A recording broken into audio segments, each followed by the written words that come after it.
Assalamualaikum warahmatullahi wabarakatuh. Alhamdulillah wa kafa wassalatu wassalamu ala hadin nabil mustafa wa ala alihi wa ashabihi al-siddiq wal wafa. Asyhadu an la ilaha illallah wa la syarika lahu wa asyhadu anna Muhammadan abduhu wa rasuluhu al-mustafa. Puji dan syukur kita panjatkan kehadirat Ilahi Rabbi Allah Subhanahu wa taala. Alhamdulillah 80 tahun kita sudah usia merdeka gitu. Kira-kira pantas nggak di masjid ini kita membicarakan kemerdekaan? Ini sangat pantas sekali. Sangat.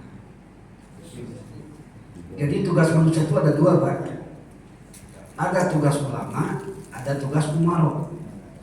Tugas ulama fa'ya'budu rabb hadzal bait. Mengajarkan tata cara ibadah. Fa'ya'budu rabb hadzal bait alladzi at'amahum min ju'. Yang kedua umaro. Tugasnya adalah menjamin perekonomian, menjamin pangan. At'amahum min ju' wa amanahum min khauf, dan menjamin keamanan atau jauh dari rasa ketakutan.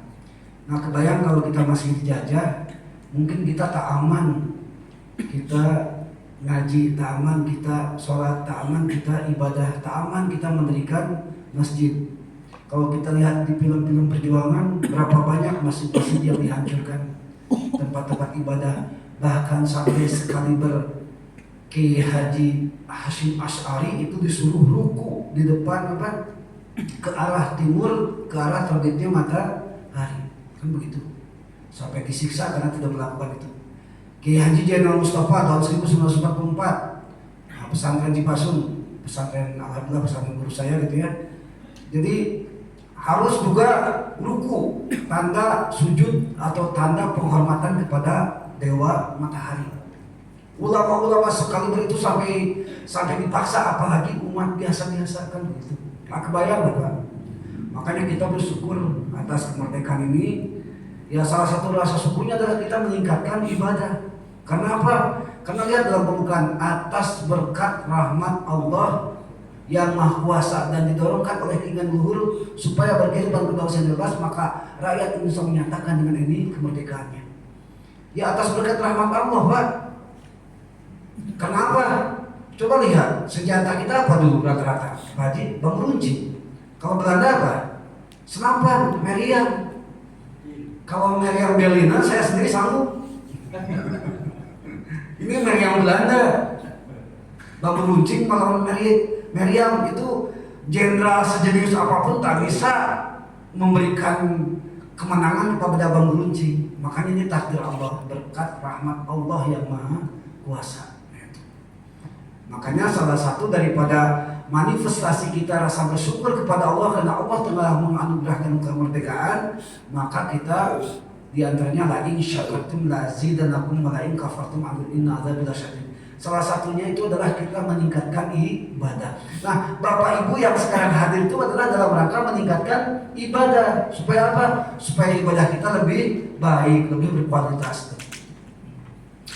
Yang kedua, Pak Bu, kita layak berbicara tentang kemerdekaan karena ternyata pahlawan-pahlawan kita rata-rata semuanya muslim, rata-rata ya, bukan semua, rata-rata. Kita lihat Imam Bonjol itu pakai gamis loh, pakai sorban loh Pak, istrinya itu pasti bukan biksu, bukan, saya yakin itu bukan, pasti ulama. Pangeran Diponegoro bukan sorban, gamis juga dipakai. Itu pasti Islam. Dan banyak sekali kesultanan-kesultanan yang melawan penjajahan Belanda.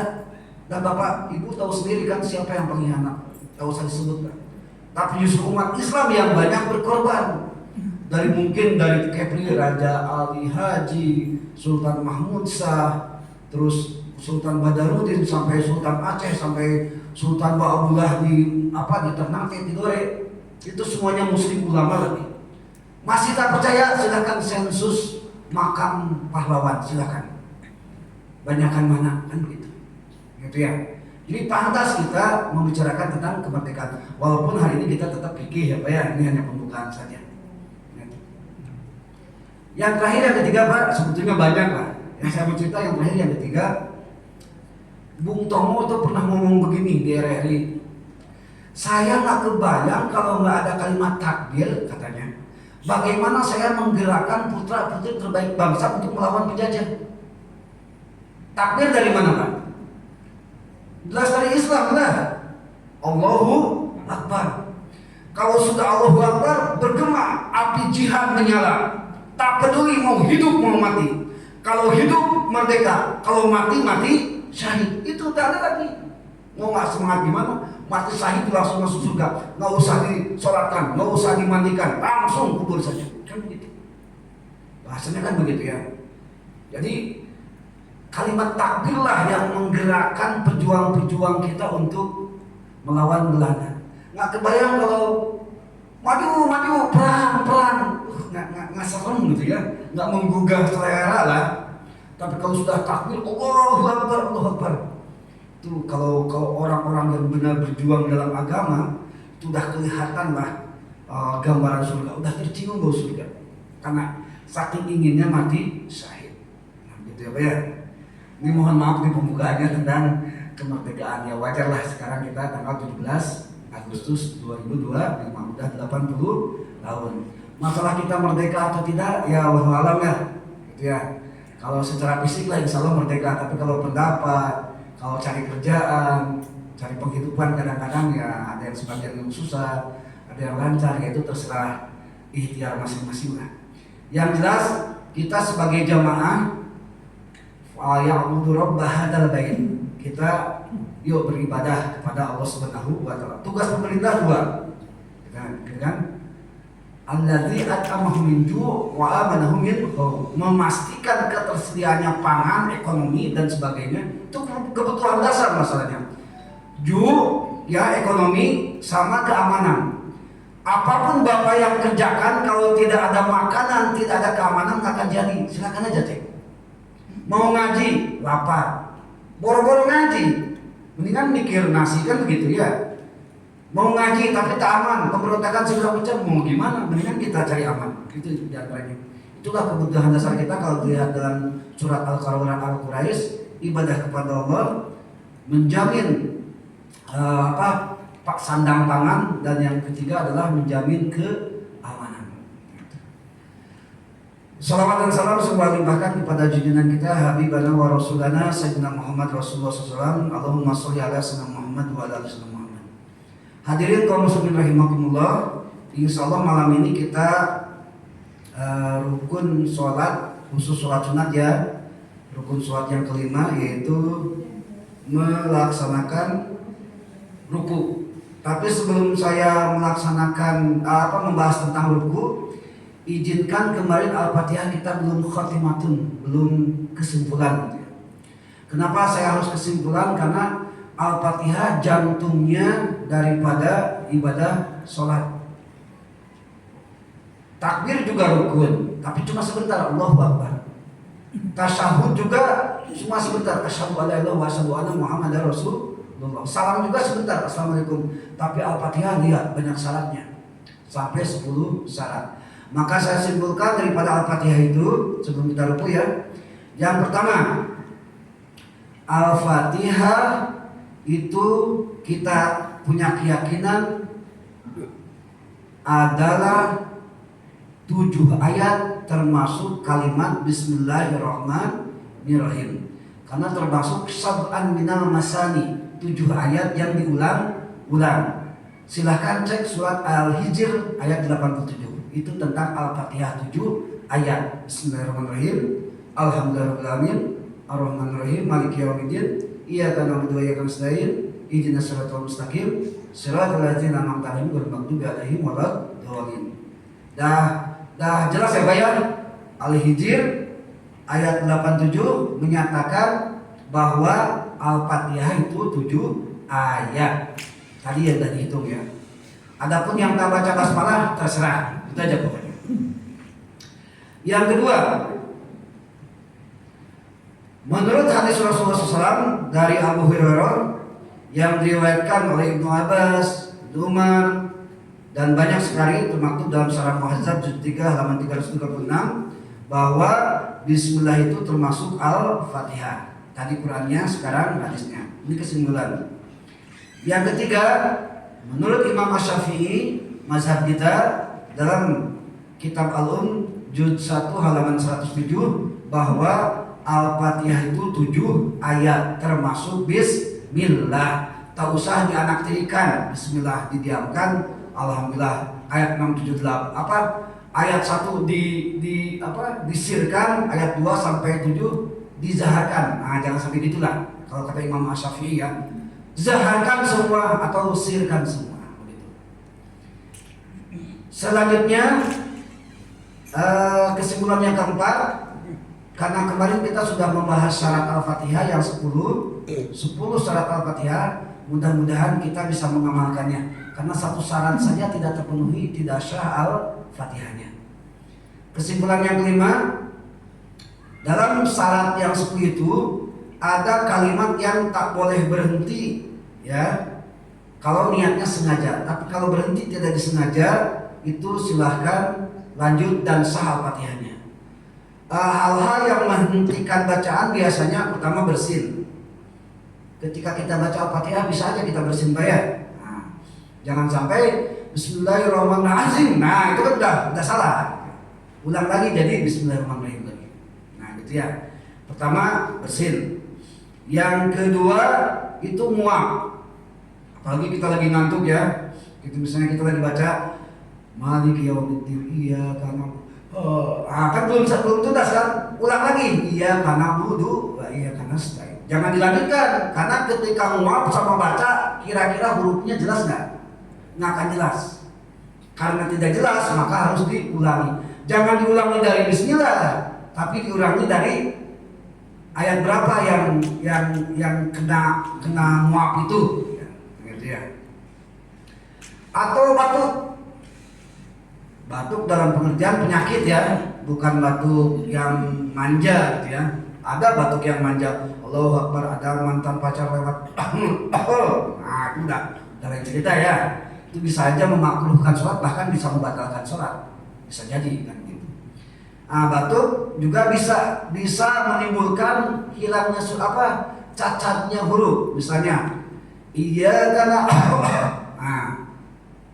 nanya kan terputus kan, kita lanjut wudu. Nah, kalau bisa ya ulang lagi dari iya karena wudu. Nah, itu maka kewajibannya harus diulang supaya huruf-hurufnya jelas. Nah, gitu ya. Yang keenam kesimpulannya, ketika setelah Fatihah, ini khusus berjamaah ya. Ketika setelah Fatihah, gitu ya. Misalnya setelah Fatihah itu baca surat atau ruku atau sujud dan sebagainya. Bapak ingat, tadi saya baca ayat yang ke-6 enggak ya? Saya baca ayat yang kedua ya enggak ya? Nah, kalau ketika gitu tapi udah lewat, itu tak usah diulang lagi. Bisa dipahami nggak Pak? Karena ini kesimpulan ya. Jadi Bapak udah baca waladhdallin terus baca surat. Pas ruku ingat tadi baca Ar-Rahman Ar-Rahim nggak ya? Nah, kalau itu yang terjadi, tak usah, lupakan saja, lanjutkan sholatnya gitu. Nggak usah berdiri lagi terus baca Al-Fatihah lagi. Nggak usah seperti demikian. Maksudnya imam. Mau imam mau. Gitu ya. Tapi kalau imam jahar atau sir, kalau jahar pasti ada makmum yang negur kan, gitu. Kalau Al-Fatihah makmum wajib negur karena termasuk rukun sholat. Kalau surat mungkin itu sifatnya karena baca surat itu sunnah, maka sunnah juga menegurnya, bukan menegur, memperbaiki gitu ya. Jadi terserah lihatnya. Kalau zahar itu kewajiban makmum untuk memperbaiki, tapi kalau sir imam juga sama. Ketika imam lagi ruku, dia teringat ada yang lupa sebagian, misalnya ragu-ragu, bukan lupa, ragu-ragu. Saya udah baca ayat ketiga belum ya? Bisa aja kan kita ada unsur ragu-ragu di hati. Nah itu tak usah diulang lagi Al-Fatihah, tidak usah gitu maksud saya. Ini kan tentang pengulangan Al-Fatihah ya. Tapi kalau ragu-ragunya utuh satu Al-Fatihah, nah itu lain cerita. Ya, kalau misalnya masih memungkinkan belum ruku, ya tetap bertahan berdiri kan gitu. Tapi kalau sudah ruku, bahkan udah iktidal sujud, nanti tambah lagi satu rakaat karena belum baca Al-Fatihah. Bisa dipahami ya Bu ya? Itu untuk kesimpulan yang keenam. Yang ketujuh, bila ragu ketika baca Al-Fatihah tapi imam sudah ruku, nah ini masih dalam sholat berjamaah ya, maka wajib bagi makmum, misalnya gini,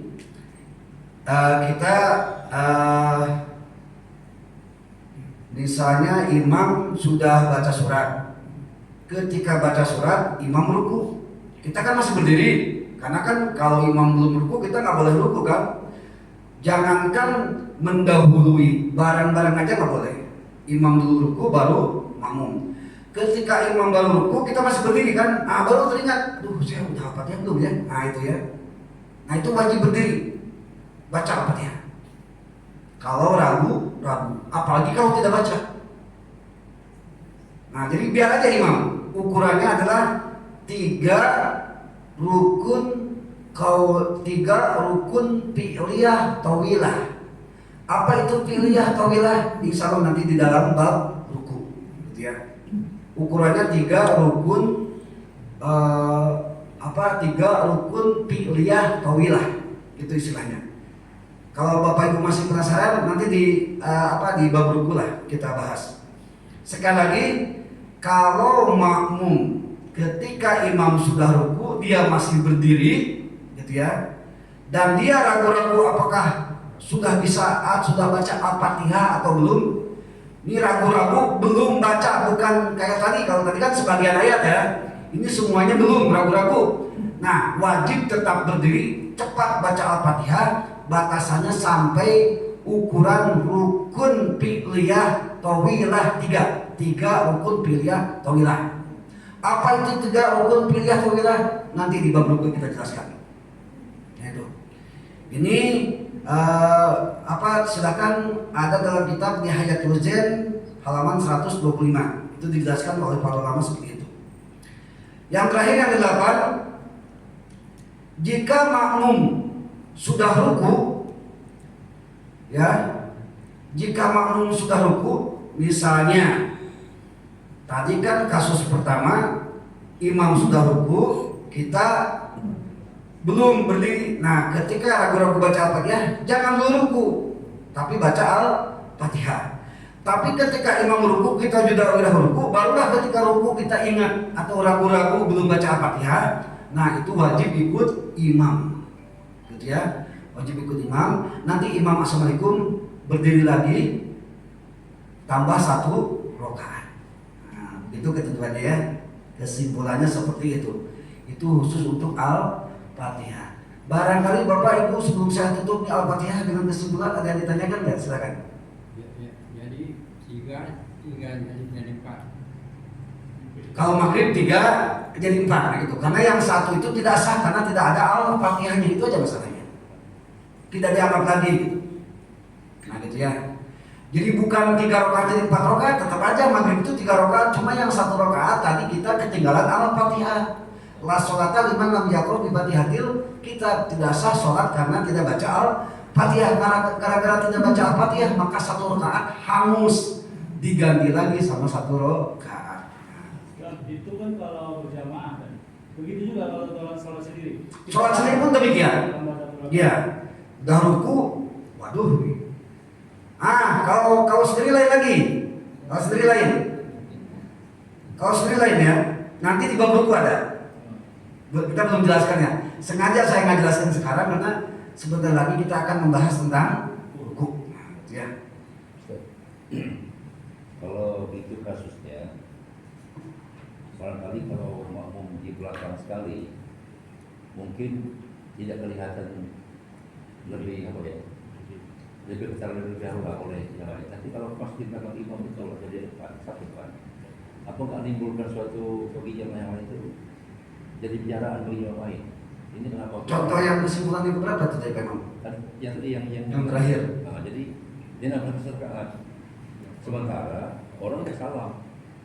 Ini kasus-kasus itu di depan, kalau belakang mungkin orang tidak nampak. Ya. Jadi depan ini jadi jadi dosa bagi kita yang meninggalkan itu kan. Ya. Kan itu. Jadi jadi dasar gunjingan orang lah ya. Kita itu. Kok imam sudah ruku dan tidak, dia masih berdiri aja kan gitu ya. Kan masalah, tapi yang di depan ini masalah. Apalagi di depan imam, pada imam. Itulah kita ini karena Allah atau karena oleh kan gitu ya. Kadang-kadang kita masih ada kita termasuk saya gitu ya. Kadang-kadang kita masih ingin penilaian manusia kan. Ya supaya kita digunjing berarti kan tuh kita menghargai penilaian manusia kan begitu kan. Padahal kalau sudah karena gara-gara manusia itu bukan ikhlas lagi kan seperti itu. Atau contoh kecil, aduh saya sedekah nggak akan terlihat sembunyi-sembunyi takut dia. Tetap aja itu karena manusia juga takut dikatakan ria, berarti manusia juga kan gitu. Itu berarti karena oleh juga bukan karena Allah kan gitu. Nah jadi solusinya gimana? Pertama, ini ada dua pemahaman ya. Kalau khusus mazhab Imam Syafi'i, saya bilang tadi dalam kitab I'anatul Talibin juz 1 halaman 195 itu tak peduli dia digunjing manusia, tak peduli dia beda dari yang lain, tak peduli dia eksklusif. Kalau ketinggalan Al-Fatihah, dia harus tetap bertahan berdiri Al-Fatihah. Itu pun kalau sebelum ruku ya. Tapi kalau sudah ruku tadi dibilang apa? Lanjut ikuti imam. Baru setelah selesai baru naik lagi nambah 1 rakaat. Jadi kita kalau hukum seperti itu Pak Imam tidak toleransi gitu. Mohon maaf. Model gini lah. Lagi imam misalnya kentut nggak terdengar gitu ya. Ada loh lebih gengsi. Tetap aja dilanjutkan sholatnya. Itu jelas-jelas. Ya batal bagi imam, tapi bagi makmum tak batal sholatnya. Sholat berjamaah sah, sholatnya juga sah juga. Kenapa? Tidak tahu. Tapi kalau imamnya kentutnya terdengar, misalnya sama 2 orang, nah 2 orang itu yang batal sholat berjamaah. Karena dia tahu dia imam kentut. Tapi yang bagi yang tak tahu itu sah sholat berjamaahnya. Nah, Dan itu bukan berarti karena siapa-siapa. Cuma tadi kan menimbulkan dosa bagi makmum yang lain. Jadi ketika akibat kita juga begitu, jadi isi kan dosa jadi bicara belakang ya gitu. Akhirnya masyarakat kita kan juga demikian gitu. jadi kita memancing gitu ya. Gitu. Al-umuru bima qasidiha. Kalau kita niatnya bukan memancing, tak ada masalah. Kalau menurut saya Pak Imam, kalau niatnya tidak memancing, kita niatnya karena ingin memperbaiki sholat kita, ingin memperbaiki ibadah kita, kenapa tidak? Kalau saya itu memang mohon maaf tidak bisa diintervensi Pak Imam, mohon maaf betul. Itu terserahlah, saya hanya menyampaikan saja gitu ya. Nah gitu. Yang jelas itulah syariat. Jadi kalau kita ke istilah tasawuf, kita itu menghadapi yang namanya syariat ya. Yang kedua tarikat, kita bilang torikot ya. Yang ketiga hakikat. Yang keempat ma'rifat. Pak, Bu, selama ini kita berputar di sini aja, belum pernah kita sampai ke sini. Cek aja silakan ibadah kita. Contoh ya, syariat zakat. Ini contoh ya, mohon maaf saya melenceng sedikit. Syariat zakat. Zakat wajib kan? Nah, kita tahu kemarin syariatnya rukun zakat, orang yang berhak menerima zakat, syarat sahnya zakat, gitu kan? Makruhnya zakat. Saya udah sampaikan di bulan Ramadan ya Pak Haji ya. Udah Saya tak ada tanggung jawab lagi, nanti di akhirat nanti disampaikan lah pokoknya. Ini syariat namanya. Nah kita ngomong gini, tadi yang ditanyakan Pak Imam itu syariat semua tuh. Berarti ya. Yang kedua tarikat. Tarikat kita apa? Kalau di fikih, tarikat itu artinya mazhab, mazhabat, gitu ya. Artinya jalan. Kita pakai jalan apa? Misalnya zakatnya kita berjalan Imam Asy-Syafi'i, kan begitu. Gitu ya. Jangan sampai syariat mazhab Imam Syafi'i, tapi jalannya mazhabnya bukan Imam Syafi'i. Selama ini kita mazhab Imam Hanafi loh, yang beras 2,5 kilo itu mazhab Imam Hanafi, mohon maaf, bukan mazhab Imam Syafi'i. Saya kasih tahu aja. Nah, kita udah salah di sini. Di tarikat aja udah salah. Hakikat, nah, hakikat itu zakat sebetulnya bukan kita melaksanakan kewajiban bayar zakat, tapi kita wajib mampu, itu hakikatnya. Ini hanya sekedar contoh ya Pak ya. Bukankah yang zakat itu orang yang mampu kan Bu? Iya kan? Berarti kita sebetulnya wajib mampu, bukan wajib miskin. Kita tuh wajib kaya. Hakikatnya seperti itu. Supaya apa? Supaya bisa membangun masjid, membangun ekonomi syariah, supaya bisa mensejahterakan umat. Jangan ngemis-ngemis, jangan bawa ember di jalan untuk pembangunan masjid. Kan hina betul kan seperti itu. Jadi sebetulnya hakikat zakat itu supaya kita disuruh orang itu mampu kan gitu. Marifatnya gimana? Nah, itu lain cerita lagi lah, itu udah ke tasawufnya. Khawatir apa? Khawatir waktu tidak cukup lah. Itu hanya sekedar contoh aja. Yang barusan saya sampaikan bahwa ketika makmum imam mau ruku, dia belum ruku, teringat belum baca Al-Fatihah, dia wajib tetap berdiri dan baca Al-Fatihah sampai al-wadulin. Itu namanya syariat. Apa hakikatnya? Makanya sholat itu yang khusyuk, kok sampai lupa Al-Fatihah nggak kebaca kan gitu akhirnya. Itu. Betul ya? Gambarannya seperti itulah pokoknya. Baik hadirin kaum muslimin, kita ke ruku langsung ya. Bismillahirrahmanirrahim. Ruku. Kita coba hapus dulu.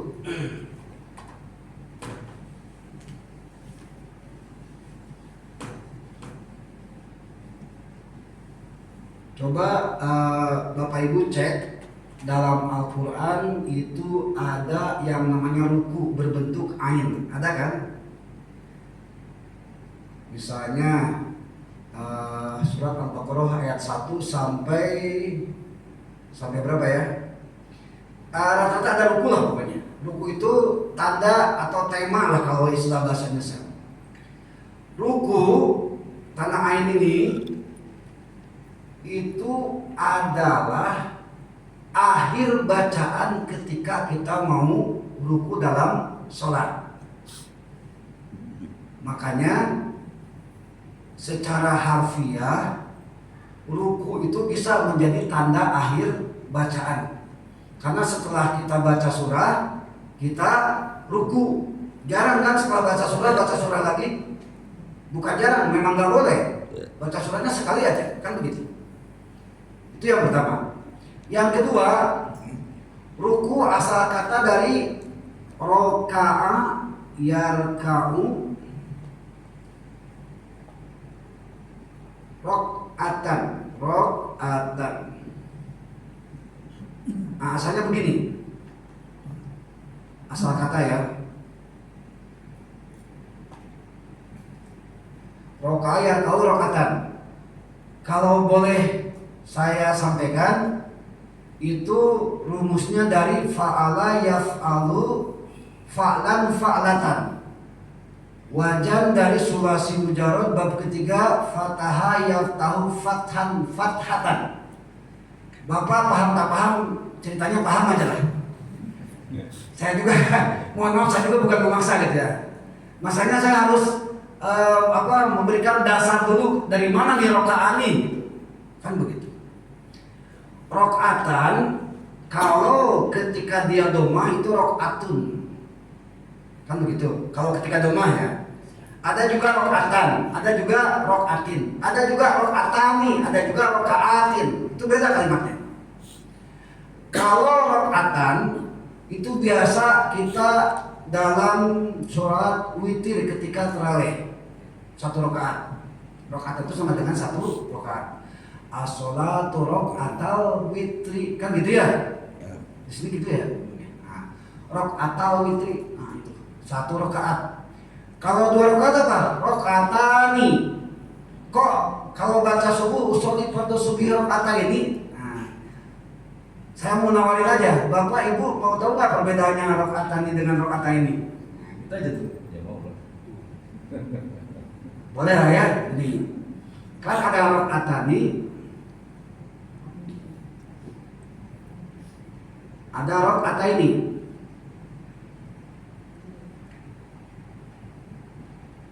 Rakaataini. Kalau rakaatani itu kondisi dia doma lafdun dalun alas niatin bi alifin wa nunin fi halati rafi wa ya'in wa nunin fi halati nasbi wal jari, begitu. Paham tidak? Ya saya terserah lah. Itu rumusnya seperti itu. Kalau dua rakaat, kalau tingkah rofa, nah kan saya bingung lagi nanti ya. Rofa itu apa? Ada susunan bahasa itu, ada rofa, ada nasab, ada khofat, ada jazm. Kalau tingkah rofa itu alif dan nun tandanya. Contohnya misalnya apa ya? Sholu rakaatani atau misalnya gini aja. Seperti apa ya? Yang jelas ini sifatnya itu ketika tingkah domah gitu. Domah itu bukan begini saja, bukan. Bisa alif dengan nun, bisa wawu dengan nun. Kalau rakaat ini bedanya kalau posisinya dia nasab atau kasroh. Lafdun dalun alasnani fi alifin walunin fi halati rofi wa ya'in walunin fi halati nasbi wal jari. Jadi ketika nasab dan jar baru ini ya dan nun, karena dia maf'ul bih. Contoh, usolli fardo kan?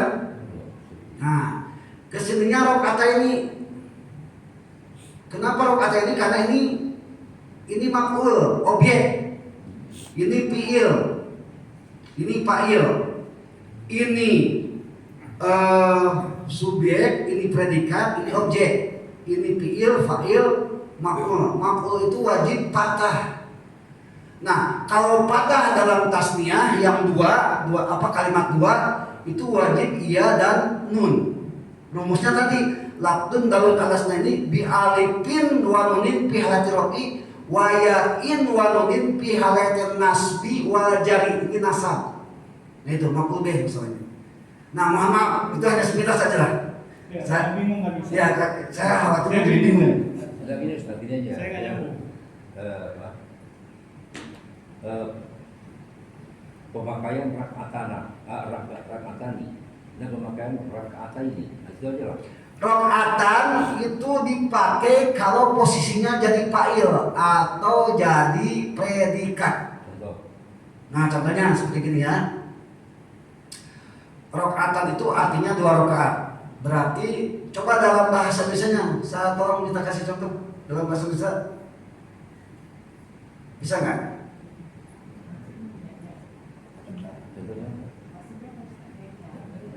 Contohnya sholat nih. Dalam bahasa Indonesia ya. Silakan dalam bahasa Indonesia. Saja aku suruh dia taat. Niat aku sholat subuh itu usolli fardhu subhi ini. Iya. Ini rakaat ini pasti nggak akan rakaat ini. Nggak mungkin.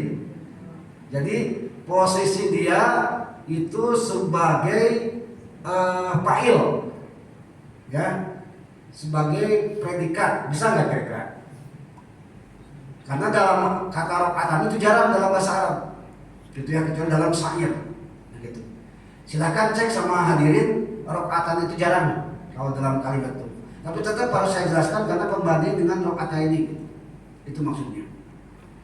Kenapa harus rakaat ini? Karena kan kita berbicara tentang ruku. Ruku itu kan satu ruku sama dengan 1 rakaat kan. Ini kan kita tentang berbicara rakaat ini, terus berbicara tentang salah rakaatin dan kenapa jadi rakaatin kan itu dijama karena ada 3 arba'ah rakaatin. Kenapa subuh rakaat ini? Karena 2. Kenapa maghrib atau isya rakaatin? Karena 3 dan 4 gitu. Jama. Jadi gini Ustaz, berarti kalau kita memakai bahwa tentang rakaat ini ada itu kena ke sholat. Berarti Ya. kalau rakaat ini bukan sholat.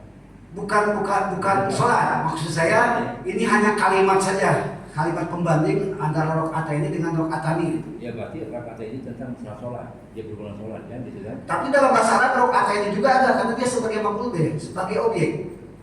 Begitu. Nah, contohnya apa kita nih? Yang rakaat ini. Ya. Nah itulah harusnya kita kalau perlu belajar bahasa Arab juga. Ya, bukan itu kan. Ini kan kalau pakai rakaat nih. Jadi Ya. kita mau contoh.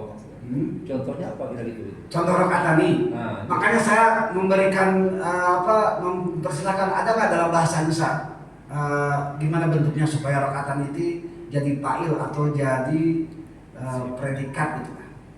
Bisa nggak kira-kira? Misalnya aku adalah 2 rakaat, bisa nggak gitu? Ada nggak kalimat kayak gitu? Nggak ada kan? Kalau seandainya ada, jadi contohnya gini, ana rakaatani, nah gitu. Aku adalah 2 rakaat, begitu contohnya. Gitu. Tapi ini posisinya rakaatan di sini beda lagi, bukan sebagai fi'il fa'il tapi sebagai mubtada dan khobar. Nah, bingung lagi kan apa itu mubtada khobar? Itu masalah. dari gimana Ustaz sudah membentangkan ini yang 2 tadi masalahnya. Iya. Itu Makanya rakaat ini nggak akan ada dalam sholat karena suatu pekerjaan. Kalau rakaat di sini ternyata khobar, khobar itu termasuk isi, itu masalah. Jadi kalau berdua gini, saya pergi berdua ke pasar. Saya pergi berdua ke pasar. Nah ini contohnya dahabani. Saya pergi berdua ke pasar ya. Saya berdua. dahabani ila suki. Ila suq. Dahabani. Oh dahabania. Dahabania. Atau dahaba aja, nggak pakai nun lagi. Dahaba ila suki. Oh gini, kalau kami ya dahaba ya dahabu nadhabu berarti nadhabani berarti kalimatnya begitu. Nadhabani. Nah, kami berdua ke pasar, pergi ke pasar. Saya mohon maaf bukan tamu melanjutkan. Esensinya kita sedang ruku. Nantilah kita bolehlah kita privat apa yang kita jelas. Iya. Ya salah saya juga kenapa harus. Itulah saya inginnya dari dasar dulu seperti Pancasila, Pancalima sila dasar kan seperti itu. Makanya baru mana-mana, jadi kita bingung. Cuma aku bingung. Kan saya. Iya. Saya mohon maaf Baik. Baik, kita langsung ke syarat ruku aja lah supaya itulah ya. Kita langsung ke syarat ruku. Nah, gitu Ustaz. Baik. Soalnya mau iseng ya. Iya. Kita harus cepat lah. Baik, ruku itu termasuk rukun fi'liyah ya. Rukun fi'liyah. Rukun pekerjaan. Rukun itu ada 4, ada fi'liyah, ada qauliyah, ada qalbiyah, ada ma'nawiyah. Kalau ma'nawiyah, kalau qalbiyah itu niat di hati ya, qalbi. Kalau qauliyah itu ucapan, ada 5. Pertama, takbir, ucapan ya, Allahu Akbar. Yang kedua baca Al-Fatihah. Yang ketiga at-tahiyat. Yang keempat tasyahud. Ulang lagi ya. Yang keempat tasyahud. Yang kelima ulang lagi. Ya, kira-kira dikejar-kejar nih saya. Jadi pertama takbir, yang kedua Al-Fatihah, yang ketiga at-tahiyat atau tasyahud, Ya. Yang keempat sholawat, Allahumma sholli ala sayyidina Muhammad. Yang kelima salam. Itu ucapan semua kan? Wajib rukun. Itu rukun qauliyah namanya. Yang ketiga ada rukun ma'nawiyah. Itu rukun sholat yang terakhir yaitu tertib. Dan yang terakhir adalah fi'liyah. Itu termasuk ruku. Fi'liyah itu kebagi dua. Nah, kan gini. Jadi bercabang-cabang lagi. Tadi yang saya janjikan tadi. Yang pertama ada tawilah. Yang pertama tawilah, yang kedua qasira. Tawilah itu panjang, qasira itu pendek, itu aja lah. Itu ya, karena ini unsur ada Arabnya ya saya bahasa Arab. Tawilah itu ada dua. Yang pertama ruku, yang kedua sujud. Kita pakai Latin aja lah ya. Ruku dan sujud. Qasirah ada dua, yaitu i'tidal dan duduk di antara dua sujud. Itu qasirah namanya. Nah, tadi saya menjelaskan baca Al-Fatihah jangan dulu ruku sampai 3 tawilah. 3 tawilah ada berapa, Pak? Ada 3. Pertama ruku, yang kedua sujudnya ada 2 kali kan? Berarti totalnya 3. Nah, gitu. Nah ini, jadi fi'liyah itu terbagi 2 lagi. Ada yang tawilah, ada yang qasirah. Jadi kalau boleh saya praktekkan, Pak Sitorus sebentar. Tolong sholat sampai apa? Sini aja. Nah, ya. Ruku normal sampai sujud 2 kali normal lah, senormal-normalnya ya. Sebentar. Nah, saya misalnya pas ruku, silakan ruku. Nah, saya baru teringat belum Al-Fatihah, maka saya baca Al-Fatihah. Coba kira-kira ke rumah ya. Bismillahirrahmanirrahim. Alhamdulillahirabbil alamin arrahmanirrahim maliki yaumiddin. Iyyaka na'budu wa iyyaka nasta'in ihdinas siratal mustaqim siratal ladzina an'amta 'alaihim ghairil maghdubi 'alaihim waladdallin. Keburu tuh, karena belum tawilah yang ketiga, sujud yang kedua kan. Nah, keburu langsung saya ruku, subhanallah aja cukup. Subhanallah, sami Allah, asal ada.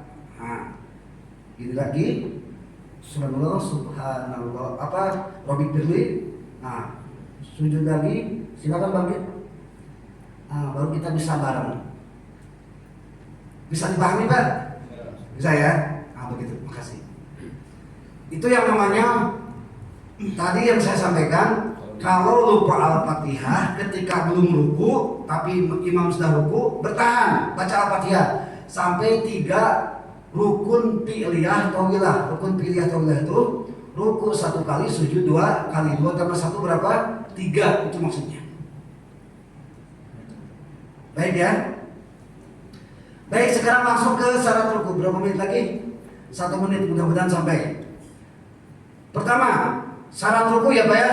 Bapak rukunya udah memenuhi syarat nggak? Coba cek. Yang pertama, bihaisu tanalu rarahata rubataihi.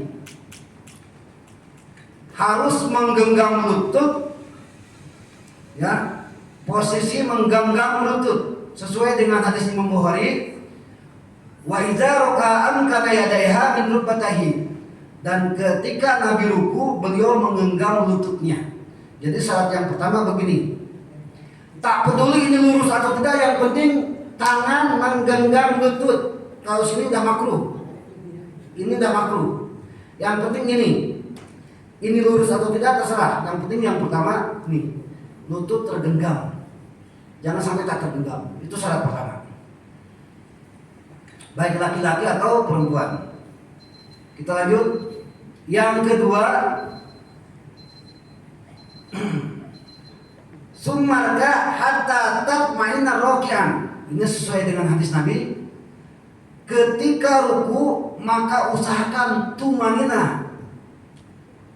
Apa itu tumanina? Atumanina tu hiya sukunu ba'da harakatin bihisu yastaqiru kullu adhuwin hamaluhu biqadri subhanallah.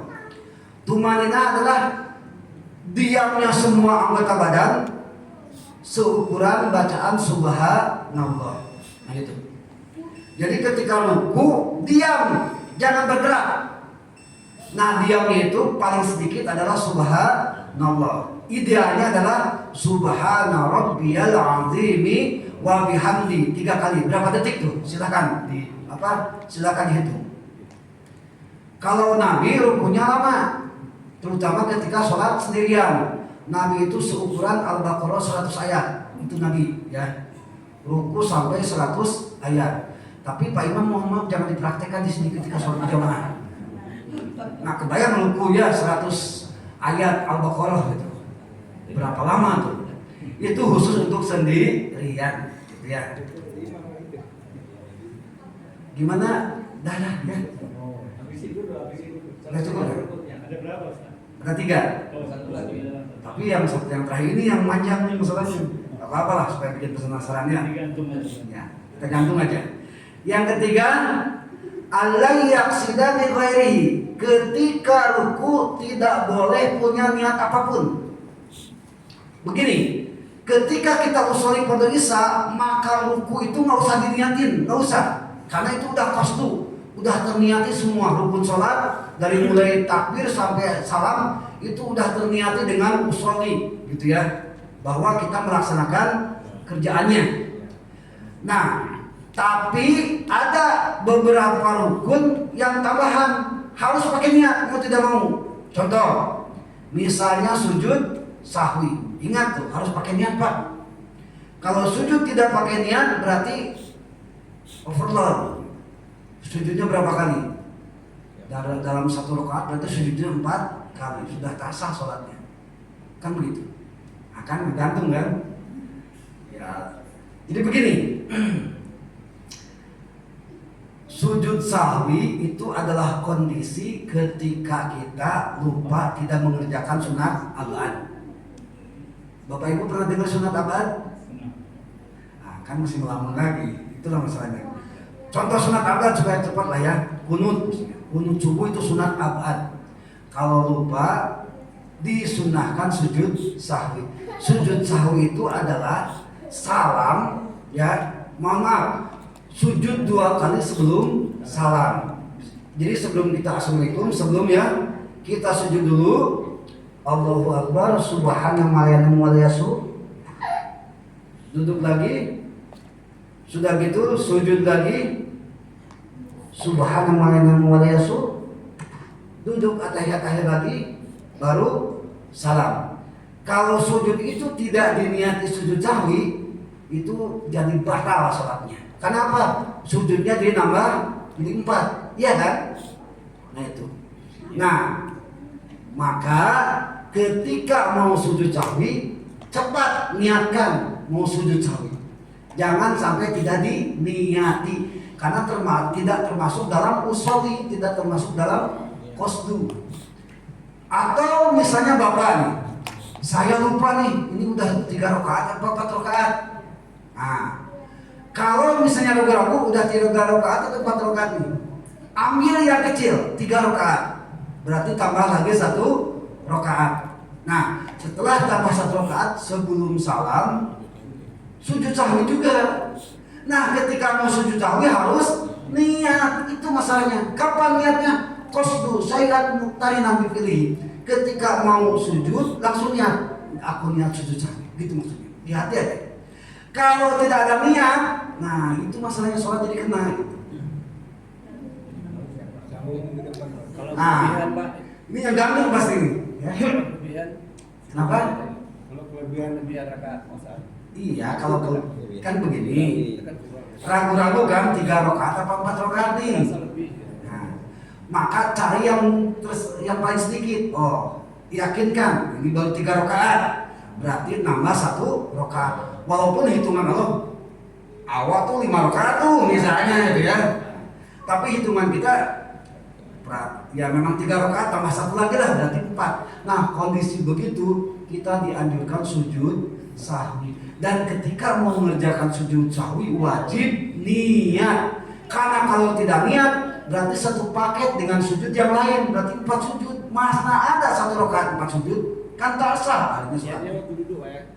Niatnya waktu Niatnya waktu mau sujud, mau qasdu syai'an muqtarinan. berbarengan. Ketika mau sujud, nah gini ya, nah itu baru niat. Niat bahasanya saja lah. Aku niat sujud sahwi gitu aja. Dan ini bukan sujud sahwi saja, termasuk sujud tilawah dan hal-hal yang lain. Makanya saya tadi sampaikan ini pasti bakal ngegantung karena di sini masalahnya kebanyakan gitu ya. Untuk masalah ruku. Belum lagi ketika ruku, mohon maaf, bisa aja kan kita imam udah beres surat, hampir beres, kita data sebelah sini. Imam sudah ruku, kita langsung aja ruku, tak sah salatnya. Karena niat pertama bukan ruku, tapi apa? Garuk. Iya kan? Gitu. Hati-hati juga, gitu ya. Niat pertama kita gini bukan ruku, tapi garuk-garuk. Ketika lihat imam udah ruku, ya udah sekalian ruku. Nah itu nggak boleh, tak sah salatnya. Itu yang dimaksud wa alla yaksidahu bi ghairihi. Hadirin kaum muslimin rahimakumullah, sesemangatnya kita tetap dibatasi waktu. Jadi ya nantilah kita simpulkan di 2 minggu ke depan lah ya, mudah-mudahan. Amin ya Allah ya rabbal alamin. Itu saja mungkin yang bisa saya sampaikan. Mohon maaf belum bisa menjawab pertanyaan karena kita belum buka forumnya. Insya Allah 2 minggu ke depan aja Pak Imam ya. Mudah-mudahan apa yang kita sampaikan hari ini mudah-mudahan bisa meningkatkan kualitas dan kuantitas ibadah kita. Amin ya Allah ya rabbal alamin. Usikum wa nafsi bittaqwallah wallahu muwaffiq ila aqwamit thoriq. Wassalamualaikum warahmatullahi wabarakatuh.